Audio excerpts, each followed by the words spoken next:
Mga kabengbeng, dito tayo sa Zenith ZF5 at ZF5P.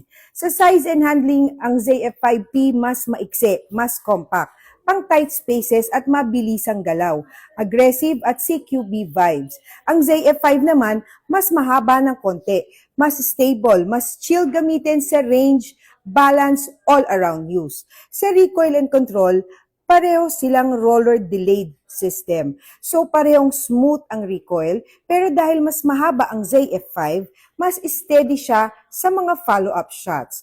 Sa accuracy, ang ZF5P, close range beast. ZF5, mas edge sa accuracy dahil sa longer barrel. Mobility versus stability. Ang ZF5P, mas mabilis i-shoulder at mas mabilis ang transition. Ang ZF5 naman, mas planted, mas controlled kapag rapid fire. Pagdating sa tactical setup, pareho silang tri-lug ready.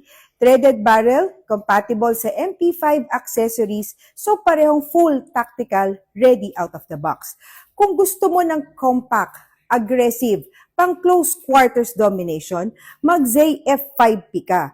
Pero kung gusto mo ng mas stable, mas accurate at all-around performer, ang ZF5 ang panalo.